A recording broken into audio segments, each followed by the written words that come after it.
मंडलायुक्त आंजनेय कुमार सिंह की अध्यक्षता में आयुक्त सभागार में मुरादाबाद विकास प्राधिकरण बोर्ड की एक बैठक संपन्न हुई। बैठक में नई कॉलोनियां विकसित किए जाने एवं एमडीए द्वारा मुरादाबाद का सौंदर्यीकरण किए जाने सहित अनेक बिंदुओं पर चर्चा की गई। बैठक में यह भी निर्णय लिया गया कि जिन लोगों ने एमडीए से नक्शा पास कराए बगैर मकानों आदि का निर्माण कराया है, उनके खिलाफ कार्यवाही की जाएगी। इस मौके पर मुरादाबाद विकास प्राधिकरण के उपाध्यक्ष मधुसूदन हुल्गी द्वारा आयुक्त सभागार में आयोजित एक प्रेस कॉन्फ्रेंस को भी संबोधित किया गया, जिसमें उन्होंने जहां एक ओर एमडीए बोर्ड की बैठक के विषय में जानकारी दी, वहीं दूसरी ओर एमडीए के मास्टर प्लान 2031 के विषय में भी जानकारी दी। पत्रकारों से बात करते हुए एमडीए के उपाध्यक्ष मधुसूदन हुल्गी ने आगे कहा कि एमडीए का उद्देश्य नई कॉलोनियां विकसित करने एवं सौंदर्यीकरण के नाम पर किसी को घर से बेघर करना नहीं है। अवैध कॉलोनियों से संबंधित पूछे गए सवाल के जवाब में उन्होंने कहा कि जिन लोगों ने मानचित्र के बगैर भवन निर्माण कराए हैं, वे एमडीए से मानचित्र स्वीकृत कराकर परेशानी से बच सकते हैं। अपनी बात को जारी रखते हुए उन्होंने आगे कहा, दो मेन पॉइंट्स थे। पहले थे बोर्ड बैठक में क्या क्या कार्रवाई हुई उसके संबंध में बताने के लिए। इसमें दूसरा था ड्राफ्ट मय योजना के संबंध में, ताकि हम आप लोगों से भी, पत्रकारों से भी, मीडिया बंधु से भी हम सुझाव या आपत्ति जो भी है उसके बारे में जानकारी दे सकें। मैं शुरुआत करूंगा बोर्ड बैठक से। बोर्ड में बहुत सारे ऐसे आज निर्णय लिए गए हैं जो लोगों के हित में हैं, जैसे कि प्रधानमंत्री आवास जो है, हम उसको जो भी जिसने भी 50% तक पेमेंट किया है उसको कब्जा देने की तैयारी कर रहे हैं। दूसरा था वहाँ पे मेंटेनेंस और सीवेज चार्जेस ले रहे थे, उसको हमने माफ़ कर दिया है ताकि हम उसका जो भी एक्सपेंडिचर है हम खुद वहन कर सकें। उसके अतिरिक्त जो भी हमारे प्राधिकरण ने अब तक ईडब्ल्यूएस मकान बनाए हैं, सबको हमने फर्स्ट कम फर्स्ट सर्व पे लेके आ गए हैं ताकि लोगों की सुविधा रहे, उसमें नीलामी ना रहे। उसके अतिरिक्त हमने बहुत सारे ईडब्ल्यूएस मकान थे जिसकी कॉस्टिंग सही नहीं हुई थी, जिसकी वजह से उसका मूल्य भी बहुत ज़्यादा हो रहा था, उसका हमने बहुत कम कर दिया। अलग अलग सेक्टर में अलग अलग रेट्स बन चुके हैं।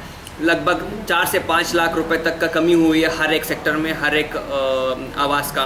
तो इससे अभी और आसानी होगी बहुत सारे लोगों को ईडब्ल्यूएस मकान लेने में, क्योंकि बहुत सारे पात्र लाभार्थी हैं जिनको ये आवास की आवश्यकता है। उसके अतिरिक्त जो नए कार्य किए जा रहे हैं वो ये है कि हमारे यहाँ 5 स्टार होटल की का प्लान अप्रूवल के लिए आया था, ताकि वो जो भी प्रपोजल आया तो उस बोर्ड के माध्यम से अप्रूव होता है, तो भी आज अप्रूव हो गया। उसके अतिरिक्त हमने नया मुरादाबाद में थाना का रिक्वेस्ट आया था कप्तान साहब से, तो उसको भी हमने आज प्लान में शामिल कर लिया है, ताकि नया मुरादाबाद सेक्टर 9 हर्बल पार्क के आसपास भी एक थाना रहेगा, तो वहाँ पे लोगों की सेफ्टी भी रहेगी। वहाँ पे लोग अपने मकान और प्लॉट्स खरीदने के लिए उत्सुक भी रहेंगे और उनके लिए एक सेंस ऑफ सिक्योरिटी भी रहेगा। तो ये बहुत सारे बिंदु थे। उसके अतिरिक्त बहुत सारे ऐसे पॉइंट्स बताया गया है, जैसे कि डेवलपमेंटल एक्टिविटीज़ जहाँ हो रही है उसको और तेज़ी पे लाया जाए, और जहाँ पे भी वहन हो रहा है, जो भी एक्सपेंडिचर होना चाहिए प्राधिकरण का, अधिक से अधिक डेवलपमेंट पे होना चाहिए, जैसे कि रोड्स पे, नालियों पे। इसमें जो डेवलपमेंट फ़ीस लिया जाता है जब नक्शा जमा होता है, तो जिस क्षेत्र से नक्शा पास हो रहा है उसी क्षेत्र का डेवलपमेंट फीस उसी क्षेत्र में लगाने के लिए भी निर्देश दिए गए, और उस पर निरंतर प्रयास भी किया जा रहा है। अब तब लगभग 3 ऐसे रोड हमारे ऑलरेडी बनना शुरू हो चुके हैं लागड़ी फजल में। आगे और भी हमारा प्रयास किया जाएगा कि जहाँ जहाँ नक्शे पास हो रहे हैं वहाँ के डेवलपमेंटल फीस को वहीं पे यूटिलाइज़ किया जाए। ये तो बोर्ड के संबंधित एजेंडा। और उसके अतिरिक्त हमारा आज ड्राफ्ट मास्टर प्लान का भी प्रेजेंटेशन किया गया, जहाँ पे हमने जो नए प्रपोजल दिए हैं, जैसे कि इंडस्ट्रियल एरिया को एक्सपांड किया है, रेजिडेंशियल एरिया को ऑर्गेनाइज किया है, अलग अलग जगह पे कम्युनिटी फैसिलिटीज़ दिया है, अलॉन्ग द रिवर हमने ग्रीन बेल्ट दिया है, और अलॉन्ग द नेशनल हाईवे जो हमारे एरिया को या प्राधिकरण शहर को दिल्ली वाले रोड पे 0 पॉइंट के आगे से कट के बरेली रोड पर कनेक्ट हो रहा है, वहाँ पे अलग अलग जगह पे कल्वर्ट्स दिया जाए ताकि हम शहर के क्षेत्र लोग भी वहाँ पे उसको कनेक्ट कर सके। और अलॉन्ग द हाईवे भी हमें 300 मीटर के हमने ज़मीन ऑलरेडी एक्टिविटीज़ के लिए ईयरमार्क कर चुका है, क्योंकि जब भी ये हाईवे बनेगा तो एक्टिविटी ऑटोमेटिकली अलाउड किया जाएगा, ताकि इनको आगे नक्शे पास करने में कोई दिक्कत ना हो। उसके अतिरिक्त हमेशा ये इशू आता रहता है कि अवैध कॉलोनियों का सोल्यूशन कैसे निकाला जाएगा। पहला स्टेप मैंने पहले भी कहा था कि पहला स्टेप होता है कि उसका लैंड यूज़ बदलना। बहुत सारे कॉलोनीज़ हमारे ग्रीन एरिया में बने थे बहुत सालों से, या ग्रीन एरिया उसको मार्क किया गया है इर्रिस्पेक्टिव ऑफ कि वो कॉलोनी पहले बनाऊँ, तो उसको हमने एनोमलीज को ठीक करने की कोशिश की है, ताकि अधिक से अधिक हमारे इलीगल कॉलोनीज़ को लीगलाइज़ किया जाए, और आगे लीगल की प्रक्रिया करने में बाईलॉज के अनुसार उसको लीगलाइज़ करेंगे तो वहाँ जो लोग रह रहे हैं या प्लॉट खरीदे हैं आसानी से नक्शा पास करके अपना मकान या जो भी एक्टिविटी पास कर सकते हैं। उसके अतिरिक्त जो कॉमन प्रक्रिया हम देख रहे हैं बाजार स्ट्रीट का, जो रेजिडेंशियल एरिया में हमने अलाउ किया है, नया कॉन्सेप्ट है शासन के द्वारा लाया गया है। इसमें रेजिडेंशियल एरिया में हम कमर्शियल एक्टिविटी अलाउ करेंगे जहाँ जहाँ रेजिडेंशियल एरिया पहले से गया मार्क हो।